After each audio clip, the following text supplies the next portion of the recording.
नमस्कार, म प्रतिमा चौधरी। नमस्कार, म अनिस्मा बस्नेत। राति 8 बजेको जनता समाचारमा स्वागत छ। सबैभन्दा पहिले प्रमुख समाचार।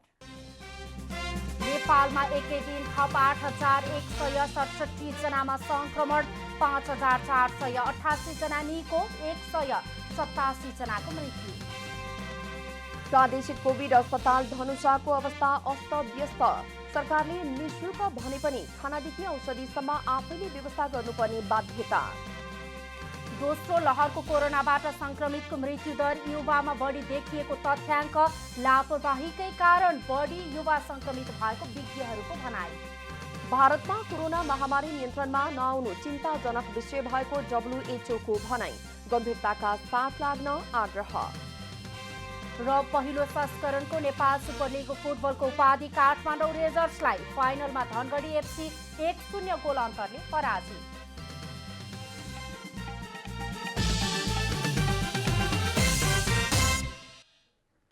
अब पुरा समाचार। पछिल्लो 24 घण्टामा नेपालभर थप 8,167 जनामा कोरोना भाइरस संक्रमणको पुष्टि भएको छ। पछिल्लो 24 घण्टामा 187 जनाले ज्यान गुमाएको स्वास्थ्य तथा जनसङ्ख्या मन्त्रालयले जनाएको छ। यसअघि शुक्रबार देशभर 8,520 जनामा संक्रमण पुष्टि भएको थियो भने 203 जनाको मृत्यु भएको थियो। जेन विधिबाट 577 जनाको परीक्षण गर्दा 8,167 जनामा कोरोना संक्रमण पुष्टि भएको हो। यस्तै सोही अवधिमा 5,488 जनाले कोरोना जितेका छन्। यो सँगै देशभर कोरोना निको हुनेको कुल संख्या 3,33,108 पुगेको छ भने कुल संक्रमित संख्या 4,47,704 पुगेको छ। हालसम्म संक्रमित मध्ये 4,856 जनाको मृत्यु भएको छ भने बाँकी 1,09,740 जना सक्रिय संक्रमित रहेका छन्। स्वास्थ्य तथा जनसङ्ख्या मन्त्रालयका सहप्रवक्ता डाक्टर समीर कुमार अधिकारीले नेपालमा 25 लाख डोज कोरोना भाइरस विरुद्धको खोप लगाइसकिएको बताउनु भएको छ। अधिकारीले नेपालमा करिब खोप लगाउने क्रम जारी रहेको पनि जानकारी दिनुभयो। स्वास्थ्य तथा जनसङ्ख्या मन्त्रालयका सहप्रवक्ता डाक्टर समीर कुमार अधिकारीले नेपालमा 25 लाख डोज कोरोना भाइरस विरुद्धको खोप लगाइसकिएको बताउनु भएको छ। हालसम्म 32,48,000 मात्रा खोप आइसकेको पनि उहाँले जानकारी गराउनुभयो। सहप्रवक्ता अधिकारीले हालसम्म भारत सरकारले उपहार स्वरूप दिएको कोभिसिल्ड खोप 10 लाख डोज, भारत सरकारसँग खरिद गरिएको कोभिसिल्ड खोप 10 लाख डोज, कोभ्याक्स सुविधा अन्तर्गत 3,48,000 डोज प्राप्त भएको र नेपाली सेनालाई 1 लाख डोज प्राप्त भएको गरी 24,48,000 डोज कोभिसिल्ड खोप प्राप्त भएको जानकारी दिनुभयो। त्यस्तै चीनबाट 8 लाख डोज भेरोसेल खोप प्राप्त भई जम्मा 32,48,000 डोज खोप प्राप्त भएको उहाँको भनाइ छ। त्यसमध्ये 25 लाख डोज खोप लगाइसकिएको र बाँकी रहेको खोप लगाउने क्रम जारी रहेको डाक्टर अधिकारीको भनाइ छ। 7 लाखको हाराहारी हो हामीसँग मौताद। 7 लाखको हाराहारी मध्ये हामीले भेरोसेलको अब हामीले दोस्रो मात्रा लगाउन सुरु गरेका छौँ। त्यो भनेको 4 लाखको हाराहारी हो। दोस्रो मात्रा लगाउँदाखेरि हामीसँग लगाउने व्यक्तिहरू पनि त्यही हाराहारी हुनुहुन्छ। त्यो भएपछि दोस्रो मात्रा सकिन्छ। त्यसपछि हामीसँग केही कोभिसिल्ड केही ठाउँहरूमा रहेको छ, त्यो हामीले दोस्रो मात्रा लगाउनलाई लक्षित वर्ग अनुसार लगाउँदै जाने गर्छौँ र थप अरू खोपहरू ल्याउने गरी पनि समन्वय भएको छ। अहिले हामीले पछिल्लो समय स्वास्थ्य सामग्रीहरूको हामीले जुन हिसाबले सहयोग गरेका छौँ, आह्वान पनि गरेका छौँ, समन्वय पनि गरेका छौँ। 7 लाखको हाराहारीमा खोप मौजदात रहेको भए पनि भेरोसेल खोप लगाउन सुरु गरिएको उहाँको भनाइ छ। कोरोना भाइरसको संक्रमण दिन प्रतिदिन बढिरहेको सम्बन्धमा देशभरि 90वटा प्रयोगशालाबाट PCR परीक्षण भइरहेको पनि उहाँले जानकारी दिनुभयो। अहिले एन्टिजेन परीक्षणमा पोजिटिभ देखिएका र कन्ट्र्याक्ट ट्रेसिङमा परेकाहरूको PCR परीक्षण भइरहेको छ। यस्तै सहप्रवक्ता अधिकारीले अस्पताल तथा प्रयोगशालाहरूलाई आवश्यक स्वास्थ्य सामग्रीहरू 3 महिनालाई पुग्ने मौजदात रहेको जानकारी दिनुभयो। संक्रमणको दर बढ्दै जाँदा मौजदातमा असर पर्ने भएकोले आवश्यक स्वास्थ्य सामग्रीहरू ल्याउनको लागि पनि स्वास्थ्य मन्त्रालयले विभिन्न निकायसँग छलफल गरिरहेको बताउनुभयो। हामीले कोभिड-19 संक्रमितहरूको पहिचान गर्नका लागि PCR र एन्टिजेन दुईटा विधिबाट परीक्षण गरिराखेका छौँ। देशभरि हामीले 90 को हाराहारी प्रयोगशालाहरू भइसकेका छन् पिसिआर परीक्षण गर्ने सन्दर्भमा। त्यसमध्ये धेरै जसो सरकारी प्रयोगशालाहरू छन् र निजी प्रयोगशालाहरू पनि छन् उल्लेख्य सङ्ख्यामा। हामीले सरकारी प्रयोगशालाहरूमा निशुल्क परीक्षण गर्न पाउँछौँ र निजी प्रयोगशालाहरूको हकमा सरकारले तोकेको जुन शुल्क छ 2000 को शुल्कमा हामीले परीक्षण गर्न पाउने व्यवस्था छ। अहिले आवश्यक पर्ने परीक्षणका सामग्री, उपचारका सामग्री र अन्य आवश्यक सामग्रीहरूको सहयोगका लागि विभिन्न निकायमा दाताहरूसँग पत्राचार गरिएको उहाँको भनाइ छ। दोस्रो लहरको कोरोनाबाट संक्रमितको मृत्युदर युवामा बढी देखिएको छ। पछिल्लो सरकारी आँकडाले नेपालमा 20 देखि 40 वर्षको उमेर समूहका व्यक्तिमा संक्रमणको दर उच्च रहेको र 30 देखि 50 वर्षको उमेर समूहका व्यक्तिले ज्यानै गुमाउने अवस्था बढ्दो क्रममा देखिएको विज्ञहरूको ठहर छ।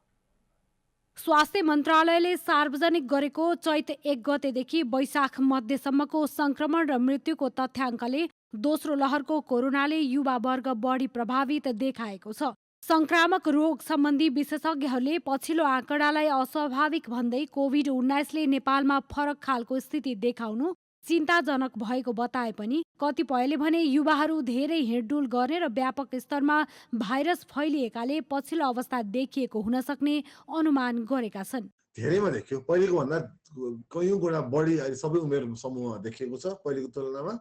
र विशेष गरी चाहिँ नि जुन मोबाइल पपुलेसन भन्छ अङ्ग्रेजी, जुन चाहिँ धेरै हिँडडुल गर्छ नि, स्वाभाविक रूपमा उसमा धेरै सर्छ। युवा भनेको जहिले पनि त्यसै पनि अलिकति हिँडडुल बढी, मास्क कम लाउने, अलिक जोखिम धेरै लिन खोज्ने, त्यो समूहमा धेरै बढ्यो र नेपालको तथ्याङ्कले त्यही नै देखाउँछ अहिले। 1.5 महिनाको अवधिमा 30 देखि 39 वर्ष उमेर समूहका 20 जना, 40 वर्षदेखि 49 वर्ष उमेर समूहका 44 जना, 50 देखि 59 वर्षका 50 जनाको मृत्यु भइसकेको र त्यस यताका 15 दिनमा मृत्यु हुनेहरूमा पनि युवा समूहका नै बढी छन्। सबैभन्दा बढी संक्रमण 20 देखि 39 वर्षका युवाहरूमा पुष्टि भएको छ। उक्त आँकडामा 20 देखि 29 वर्षको उमेर समूहका व्यक्तिहरूमध्ये 10,458 जना र 30 देखि 39 वर्षको समूहका 10,287 जनालाई संक्रमण देखिएको बताइएको छ। युवाहरू कतिपयले अझै पनि कोरोनालाई हल्का रूपमा लिने गरेको भन्दै लक्षण देखिने बित्तिकै परीक्षण गराएर आवश्यक उपचार गराउन विज्ञले सुझाव दिएका छन्। युवाहरूले एकदमै ध्यान दिनु जरुरी छ। तपाईँले भने जस्तै भर्खर अब अलिकति टाउको दुख्यो भने के भएको छैन भनिदिने, अलिक फेरि युवालाई धेरै संक्रमणको लक्षण देखिन्न, तर पनि अलिअलि पनि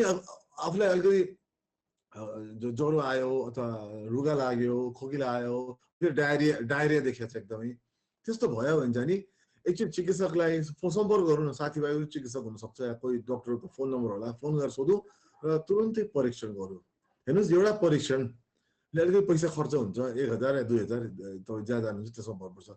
तुलनात्मक रूपमा शिक्षित र जानकारहरूबाटै कोरोना संक्रमणप्रति अटेरी हुने गरेको समेत देखिएको छ। समूहमै बस्न खोज्ने लक्षण देखिए पनि सामान्य रूपमा लिने र होम आइसोलेसनमा पनि अनुशासित भएर नबस्दा युवाहरूमा संक्रमण बढी देखिएको विज्ञहरूको ठहर छ। क्यामेरा ब्युरोका साथ रूपा घिमिरे, काठमाडौँ। मध्य स्वास्थ्य विज्ञान प्रतिष्ठानको मातहतमा निर्माण गरिएको प्रादेशिक कोभिड अस्पतालको अवस्था अस्तव्यस्त बनेको छ। अस्पताल कमिटीको हेलचेक्र्याइका कारण बिरामीलाई खानादेखि अक्सिजनको अभाव सिर्जना गरी बिरामीलाई भगवान भरोसा रहन बाध्य बनाइएको देखिएको छ। प्रदेशकै उत्कृष्ट रहेको दावी गरिँदै आएको कोभिड अस्पतालमा व्यवस्थापनको नाममा अस्पताल कमिटीको हेलचेक्र्याइका कारण बिरामीलाई खानादेखि अक्सिजनको अभाव सृजना गरी बिरामीलाई भगवान भरोसे रहन बाध्य बनाएको देखिएको छ।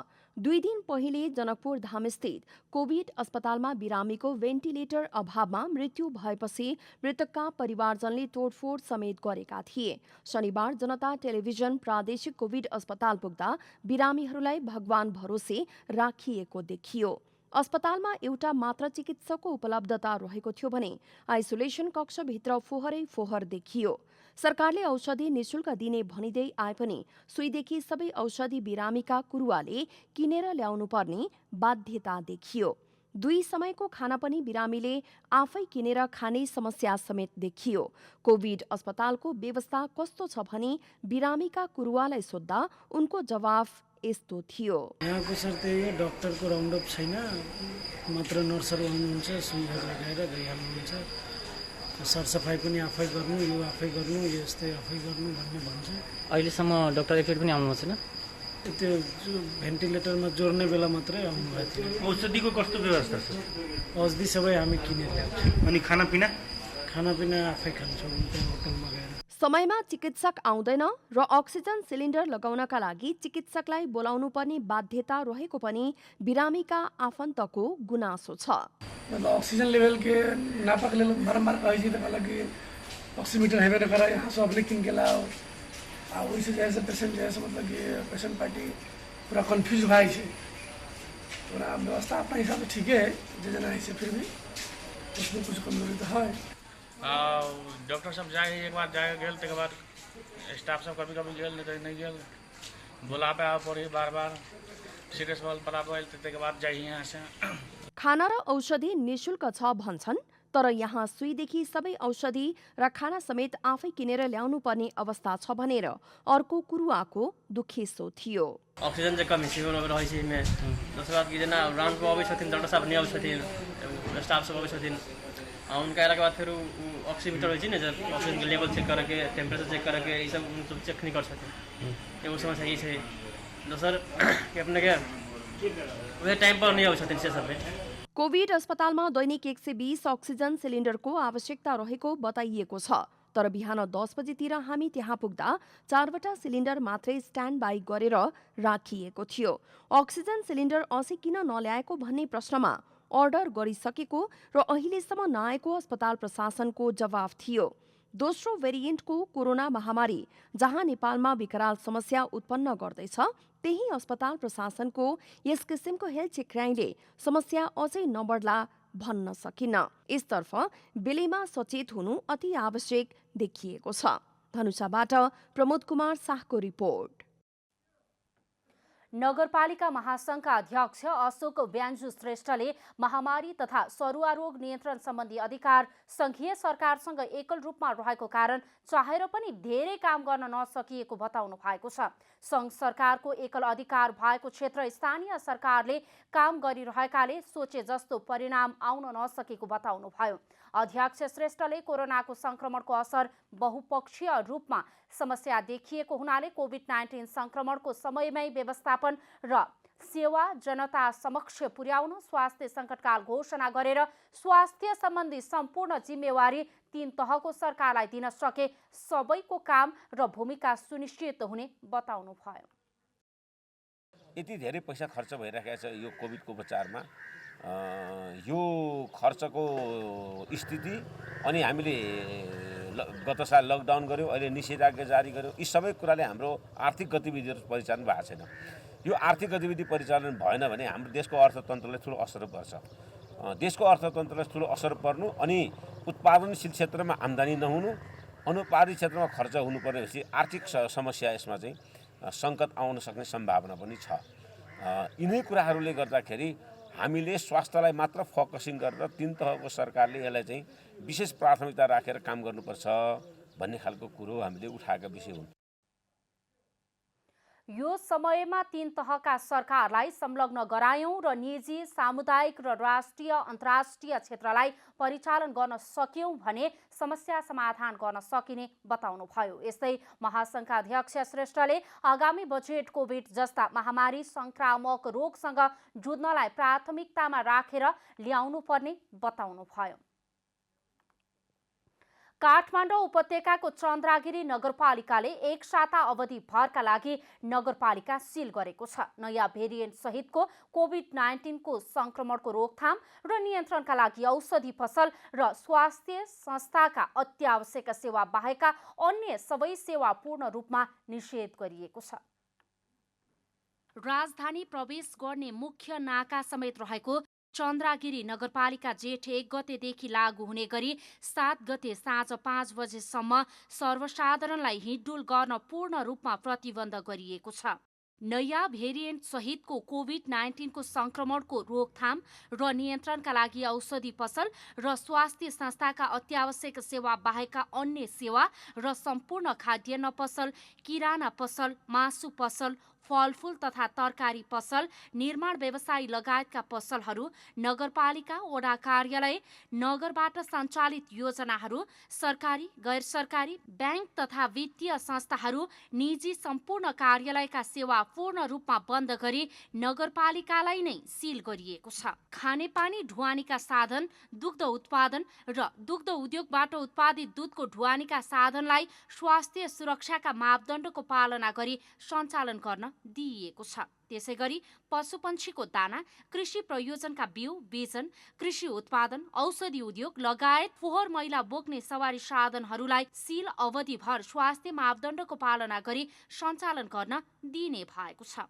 यसैबीच नगरपालिका सील भएपछि उपत्यका प्रवेश गर्ने नाका नागढुङ्गामा सुरक्षा जाँच कडा पारिएको छ। अत्यावश्यक सवारी साधन, एम्बुलेन्स, खाद्यान्न ढुवानीका सवारी साधन भएकालाई प्रवेश नाकाबाट नै फर्काउने काम गरिएको छ। नगरपालिकाले वैशाख 29 गते नै सार्वजनिक सूचना जारी गरेकाले सीमाबाट फर्काउनु पर्ने सवारी साधनहरू धेरै नभएको सुरक्षा जाँचमा खटिएका सुरक्षाकर्मीले बताएका छन्। शनिबार नागढुङ्गा नाका पनि सुनसान प्राय देखिएको छ। एम्बुलेन्स, अत्यावश्यक सवारी साधन मात्रै सञ्चालन भएका छन्। सर्वसाधारण पनि घर बाहिर निस्कन नपाएपछि नगरपालिका सुनसान बनेको छ।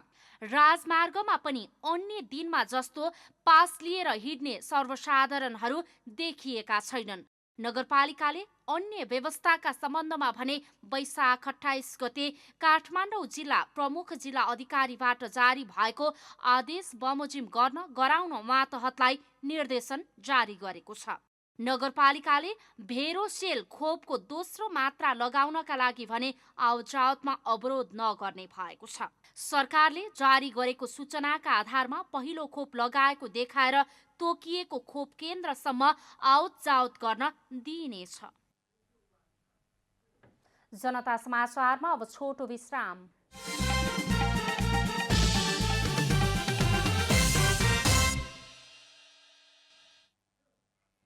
जनता समाचारमा अब थप समाचार। राष्ट्रिय मानव अधिकार आयोगले निषेधाज्ञाको समयमा लैङ्गिक हिंसामा परेका महिला तथा बालबालिकाको तत्काल उद्धार, राहत, औषधोपचार गर्न उच्चस्तरीय अनुगमन तथा समन्वय समिति गठन गरेको छ। जारी निषेधाज्ञाको अवधिमा लैङ्गिक हिंसाका घटनाको सघन अनुगमन गर्न, लैङ्गिक हिंसामा परेका महिला तथा बालबालिकाको तत्काल उद्धार, राहत, औषधोपचार लगायतका विषयमा आयोगका अध्यक्षको संयोजकत्वमा उच्चस्तरीय लैङ्गिक हिंसा रोकथाम तथा नियन्त्रण सम्बन्धी उच्चस्तरीय अनुगमन तथा समन्वय समिति गठन गरेको हो। स्थानीय तहमा सञ्चालित क्वारेन्टिन तथा आइसोलेसन सेन्टरलाई महिला मैत्री हुने गरी व्यवस्थापन गर्नका लागि गृह मन्त्रालय र संघीय मामिला तथा सामान्य प्रशासन मन्त्रालय मार्फत सम्बन्धित निकायमा समेत पत्राचार गरिएको आयोगले जनाएको छ।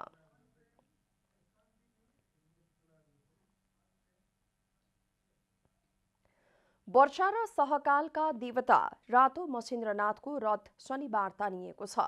हरेक वर्ष मच्छिन्द्रनाथलाई रथारोहण गरिएको चौथो दिनमा रथ तान्ने चलन छ। कोरोना संक्रमणको जोखिम बढेपछि मच्छिन्द्रनाथको रथलाई सांकेतिक रूपमा तानेर बुङमती लगिएको छ। रथमा विराजमान मच्छिन्द्रनाथको बिहानको नित्य पूजापछि हल्लाइएको थियो भने अपराह्न रथ तानिएको हो। गत बुधबार वैशाख शुक्ल पक्ष प्रतिपदाका दिन साँझ 6:17 मच्छिन्द्रनाथलाई रथारोहण गराइएको थियो। यस वर्ष कोरोना महामारीका कारण भिडभाड गर्न र बढी मानिस जम्मा हुन नदिन जिल्ला प्रशासन कार्यालयले शनिबार राति 10 बजेसम्मका लागि विभिन्न क्षेत्रलाई निषेधित क्षेत्र समेत तोकेको छ। रथलाई तानिने स्थानलाई केन्द्रमा राखेर 500 मिटरको दूरीमा निषेधित क्षेत्र तोकिएको छ। कोरोना महामारीका बीचमा पनि मानिसहरू सयौंको संख्यामा उपस्थित भएर रथ तानिएको छ। अघिल्ला वर्षहरूको तुलनामा यस वर्ष रथ तान्दा केही हदसम्म भौतिक दूरी कायम गरिएको छ। कोरोना संक्रमणको जोखिमले रथलाई पूरा शहर नघुमाई पुलचोक रथ बनाएको स्थानबाट उत्तरतर्फ रहेको 16 खुट्टे पाटीसम्म तानेर जात्रा विसर्जन गरिनेछ। रामेछापको उमाकुण्ड गाउँपालिकाको लिखु खोलामा निर्माणाधीन हाइड्रो पावरले सहमति अनुसारको पारिश्रमिक नदिएपछि मजदुरहरू अलपत्र परेका छन्। दुग्गड ग्रुपले निर्माण गरिरहेको लिखु 1 हाइड्रो पावरले खाना दिएर दैनिक 8 घण्टा काम गर्दा 700 रुपैयाँ पारिश्रमिक दिने शर्तमा बाँकीबाट ल्याइएको मजदुरलाई भने अनुसार पारिश्रमिक नदिएपछि अलपत्र परेका हुन्। दैनिक 8 घण्टा काम गर्ने र 700 रुपैयाँ पारिश्रमिक दिने गरी आफूहरूलाई बोलाए पनि 12 घण्टा काम लगाएर 4 घण्टाको मात्रै पारिश्रमिक दिएको मजदुरहरूको गुनासो छ। सहमति अनुसारको काम र ज्याला नपाएपछि घर फर्किएका 9 जना मजदुरहरू बाटोमै अलपत्र परेका हुन्।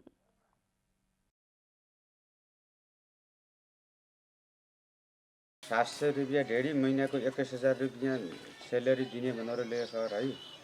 अनि यहाँ आउँदाखेरि 3500 रुपियाँ भाडा लाग्यो। अनि उता जाँदाखेरिमा अब अर्को हेल्परले भन्नु छ 12 घण्टा काम गरेको कहिले 4 घण्टा हाजिरी लगाएको, एक दिनको 4 घण्टा हाजिरी लगाइदियो सर। 12 घण्टा काम गरेको 4 घण्टा मात्रै लगाइदियो, अरू काठी दियो। निर्माण व्यवसायी जयप्रकाश मल्लले 9 जनालाई बाटो खर्च स्वरूप 5,000 रुपैयाँ दिएको, त्यसमध्ये 2,500 रुपैयाँ खर्च भइसकेको उनीहरूको भनाइ छ। हाइड्रो पावरबाट 2 दिन पैदल यात्रा गरेर सदरमुकाम मन्थली आइपुगेका मजदुरहरू लकडाउनको कारण अलपत्र मात्र परेका छैनन्, बेखर्ची समेत भएका छन्। 8 बजेको ड्युटी भनेर ल्याएको, अब 8 देखि 8 सम्म कम्पनीको नियम हो भनेर फोरम्यानले त्यसरी अब दिएर 12 घण्टा काम गराउने। अनि पानी परेको दिन अब रुमबाट बाहिर काममा जान नसक्दाखेरि त्यो दिनको 300 का दरले काटिदिन्छ भनेर त्यस्ता भाषाहरू नि बोल्ने हैन। अलपत्र परेका मजदुरहरू बाँके जिल्लाको बैजनाथ गाउँपालिकाका 4 जना र खजुरा गाउँपालिकाका 5 जना रहेका छन्। सुनसरीमा कोरोना संक्रमितको संख्या अत्यधिक पुगे पश्चात स्थानीय प्रशासनले आजदेखि नेपाली सेना परिचालन गरेको छ। सुनसरीमा लकडाउन कडा बनाउन आजदेखि नेपाली सेना परिचालन गरिएको प्रमुख जिल्ला अधिकारी उमेश ढकालले जानकारी दिनुभयो। सुनसरीको धरान उपमहानगरपालिका, इटहरी उपमहानगरपालिका र सदरमुकाम इनरुवा नगरपालिकामा सेना परिचालन गरिएको प्रमुख जिल्ला अधिकारी उमेश ढकालले जानकारी दिनुभयो। लकडाउन नियन्त्रण गर्न परिचालन गरिएका सेनाका जवानहरूले रचनात्मक तरिकाले लकडाउन नियन्त्रणको काम गर्ने पनि प्रमुख जिल्ला अधिकारी ढकालले बताउनुभयो। नेपाली सेनाले धरान, इटहरी र इनरुवाका मुख्य बजार क्षेत्र, अति भिड हुने स्थान र राजमार्गमा समेत नियमित गस्ती गर्ने बताइएको छ। नेपाल एयरलाइन्सको वाइड बडी जहाज आज चीनको राजधानी बेजिङ जाने भएको छ। चीनिया अनुदानका अक्सिजन सिलिन्डर लगायतका स्वास्थ्य सामग्री लिन जहाज बेजिङ जान लागेको हो। नेपाल एयरलाइन्सका महाप्रबन्धक डिम प्रकाश पौडेलका अनुसार जहाज आज बेजिङ उड्दैछ। यो जहाजले कम्तीमा 400 थान सिलिन्डर लगायतका अन्य चिकित्सा सामग्री नेपाल ल्याउनेछ। यसअघि गत वैशाख 27 गते पहिलो पटक स्वास्थ्य सामग्री लिन जहाज बेजिङ गएको थियो।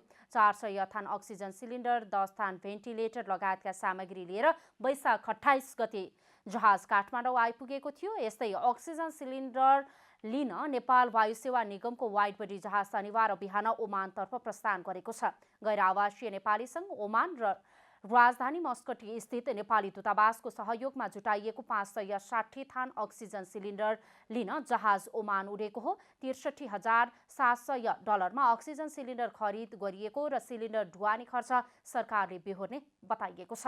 नेपाल एयरलाइन्सको ओमान उडान यो पहिलो भएको पनि नेपाल एयरलाइन्सले जनाएको छ। चीनले तिब्बत तर्फबाट सगरमाथा आरोहण अस्थायी रूपमा रोक लगाएको छ। नेपालमा कोरोना संक्रमणको दर उच्च रहेको र नेपालतर्फको आधार शिविरमा केही आरोहीमा संक्रमण देखिएपछि चीनले उच्च सावधानी अपनाउँदै सगरमाथा आरोहणमा रोक लगाएको समाचार संस्था सिन्हुवाले जनाएको छ। चिनिया सरकारी निकायले शुक्रबार एक सूचना जारी गर्दै सगरमाथा आरोहणको अनुमति बन्द गरिएको जानकारी दिएको छ। चीनले यो सिजनमा 38 जनालाई सगरमाथा आरोहणको अनुमति दिएको थियो, जसमध्ये सबै चिनिया नागरिक थिए। तर नेपालले भने यो सिजनमा 408 जनालाई आरोहण अनुमति दिएको छ। महामारीका कारण गत वर्ष भने दुवै देशले सगरमाथा आरोहणको अनुमति दिएका थिएनन्, तर यस वर्ष नेपालका आरोहीले यो साता आरोहण गरेका छन् भने केहीले यो महिनाको अन्त्यमा आरोहण गर्ने अपेक्षा गरिएको छ। जनता समाजवादी पार्टीका सांसद रामबाबु यादवले महन्त राजेन्द्र पक्षले पार्टीको विधान विपरीत राजेन्द्र महतोलाई पार्टी संसदीय दलको नेता घोषणा गरेको भन्दै कारबाही गरिने बताउनु भएको छ। शनिबार पार्टी केन्द्रीय कार्यालयमा सञ्चारकर्मीलाई संक्षिप्त प्रतिक्रिया दिँदै सांसद यादवले पार्टीको संसदीय दलको विधान नबनेको र विधान बनेपछि कार्यकारिणी समितिबाट अनुमोदन हुनुपर्ने भए पनि राजेन्द्र महतोलाई संसदीय दलको नेता विधान विपरीत बनाइएको बताउनु भयो। सांसद यादवले महन्त राजेन्द्र पक्षले आफूहरूलाई विधानभन्दा माथि बुझ्ने गरेको पनि बताउनु भयो। संसदीय दलको नेता चयनको अनैतिक र गलत काम गरी प्रचार गरिएको भन्दै उहाँले विधान विपरीत गर्नेलाई कारबाही गरिने पनि बताउनु भयो। उहाँहरूसँग हामी फरक मत नै त्यही हो, उहाँहरू जे भन्दा पनि विधानभन्दा माथि बुझ्ने आफूलाई र कानुनलाई नबुझ्ने, त्यही कानुन बमोजिम हुनुपर्ने प्रमुख जिम्मेवारीको पद आफैमा ठानिराख्ने। अहिले हाम्रो संसदीय दलको विधान बनेको छ र त्यो विधान बनेपछि पार्टीको कार्यकारिणी समितिबाट पारित हुनुपर्छ, अनुमोदित हुनुपर्छ।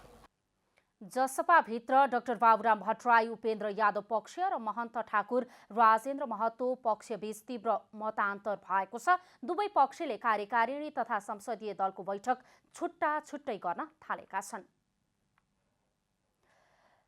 राष्ट्रिय सभा उपचुनावमा राप्रपाले नेकपा एमालेका उम्मेद्वार रामबहादुर थापालाई समर्थन गर्ने भएको छ। शीर्ष नेताहरूबीच शनिबार भएको छलफलमा अध्यक्ष कमल थापाले प्रधानमन्त्री एवं एमाले अध्यक्ष केपी शर्मा ओलीले राष्ट्रिय सभा उपचुनावमा सहयोग मागेको जानकारी गराउनु भएको थियो। यदि एमालेले औपचारिक रूपमा पत्र पठाएर सहयोग मागे थापालाई मत दिने सहमति भएको राप्रपाले जनाएको छ। महामारीका कारण फेरि बैठक बस्न सम्भव नहुने भएकाले एमालेले औपचारिक आग्रह गरे मत दिने सहमति भएको बैठकमा सहभागी एक नेताले जानकारी दिनुभयो। बागमती प्रदेशतर्फको राष्ट्रिय सभा सदस्यका लागि यही 6 गते उपचुनाव हुँदैछ। एमालेबाट रामबहादुर थापा तथा विपक्षी गठबन्धनको तर्फबाट डाक्टर खिमलाल देवकोटा उम्मेद्वार हुनुहुन्छ। यसैबीच राष्ट्रिय प्रजातन्त्र पार्टीको महाधिवेशन स्थगित भएको छ। राप्रपाका पशुपति शमशेर जबरा, डाक्टर प्रकाश चन्द्र लोहनी र कमल थापा तीनैजना अध्यक्षसहित शनिबार बसेको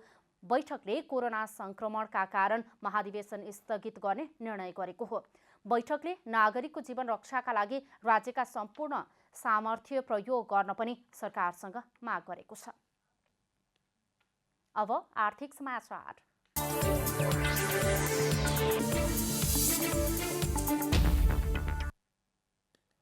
सरकारले कोरोना महामारीको बीचमा पनि विकास निर्माण तीव्र भइरहेको दावी गरे पनि पुँजीगत खर्च भने अत्यन्तै कम देखिएको छ। चालु आर्थिक वर्षको 10 महिनामा जम्मा 35% मात्रै विकास बजेट खर्च भएको छ। सरकारी आय व्ययको लेखाजोखा राख्ने महालेखा नियन्त्रकको कार्यालयका अनुसार वैशाख मसान्तसम्म जम्मा 1 खर्ब 25 अर्ब 77 करोड रुपैयाँ अर्थात् 35.64% मात्रै विकास बजेट खर्च भएको छ। यो आर्थिक वर्षको लागि 3 खर्ब 52 अर्ब रुपैयाँ विकास बजेट छुट्याइएको सरकारले अर्धवार्षिकी समीक्षा मार्फत 2 खर्ब 83 अर्बमा झारेको थियो। यस्तै वित्तीय व्यवस्थातर्फ 68 अर्ब 72 करोड रुपैयाँ अर्थात् 39.77% खर्च भएको छ। समग्रमा 10 महिनामा 55.91% बजेट खर्च भएको छ। यस्तै यो वर्ष 10 खर्ब 74 अर्ब रुपैयाँ राजस्व सङ्कलनको लक्ष्य राखिएकोमा 10 महिनामा 7 खर्ब 61 अर्ब रुपैयाँ अर्थात् 75.22% सङ्कलन भएको छ। जनता समाचारमा अब छोटो विश्राम।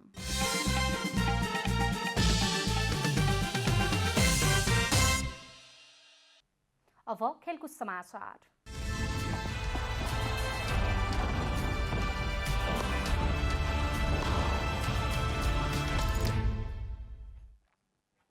काठमाडौँ रेजर्स एफसीले पहिलो संस्करणको नेपाल सुपर लिग फुटबलको उपाधि जितेको छ। शनिबार भएको फाइनलमा धनगढी एफसीलाई 1-0 गोल अन्तरले पराजित गर्दै काठमाडौँ च्याम्पियन बनेको हो। त्रिपुरेश्वरी स्थित दशरथ रङ्गशालामा काठमाडौँलाई जित दिलाउन मेसौके ओलोमौले निर्णायक गोल गरे। मेसौकेले खेलको 21औं मिनेटमा निर्णायक गोल गरेका हुन्। विश्वास श्रेष्ठको श्रेष्ठले धनगढीका मिडफिल्डर विशाल राईबाट बल खोज्दै अगाडि बढाएर उपलब्ध गराएको बलमा मेसौकेले उत्कृष्ट गोल गरे। यससँगै मेसौकेले लिगमा आफ्नो 8औं गोल पूरा गरेका छन्। उनी प्रतियोगिताको सर्वाधिक गोलकर्ता समेत बनेका छन्। उपाधिसँगै काठमाडौँले 35 लाख रुपैयाँ प्राप्त गरेको छ। उपविजेता बनेको धनगढीले 15 लाखमा चित्त बुझाएको छ। नेपाली स्पोर्ट्स म्यानेजमेन्टले आयोजना गरेको पहिलो संस्करणको लिगमा 7 फ्रेन्चाइज टिमको सहभागिता रहेको थियो। अब मौसम समाचार।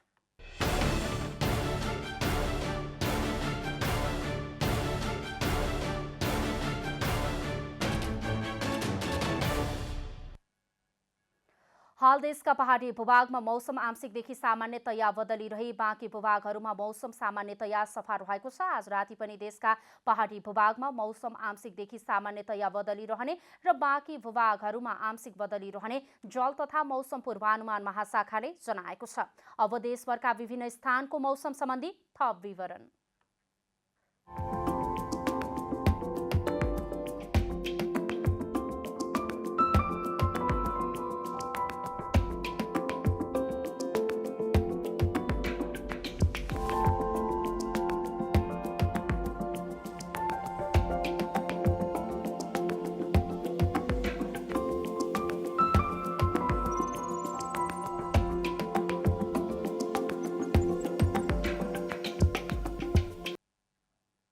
अन्त्यमा आजको डायरी।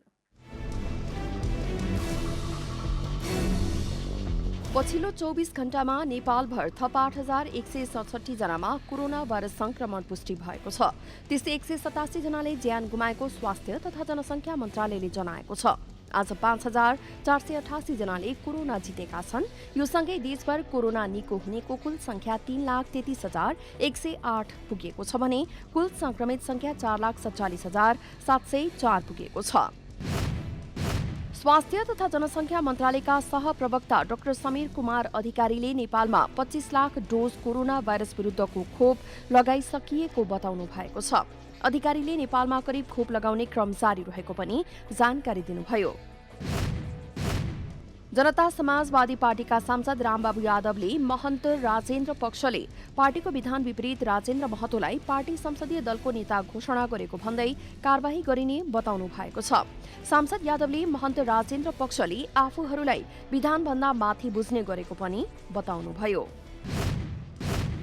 चीनले मंगल ग्रहमा आफ्नो यान अवतरण गराएको छ। 6वटा पाङ्ग्रा भएको रोबोट मंगल ग्रहको उत्तरी गोलार्धमा अवतरण गराएको चिनिया अधिकारीलाई उद्धृत गर्दै बीबीसीले जनाएको छ। यो सँगै चीन मंगल ग्रहमा यान अवतरण गराउने अमेरिकापछि दोस्रो देश बनेको छ। काठमाडौँ रेन्जर्स एफसीले पहिलो संस्करणको नेपाल सुपर लिग एनएसएल फुटबलको उपाधि जितेको छ। आज भएको फाइनलमा धनगढी एफसीलाई 1-0 गोल अन्तरले पराजित गर्दै काठमाडौँ च्याम्पियन बनेको हो। उपाधिसँगै काठमाडौँले 35 लाख प्राप्त गरेको छ। उपविजेता बनेको धनगढीले 15 लाखमा चित्त बुझाएको छ। नेपाल स्पोर्ट्स म्यानेजमेन्टले आयोजना गरेको पहिलो संस्करणको लिगमा 7 फ्रेन्चाइज टिमको सहभागिता थियो।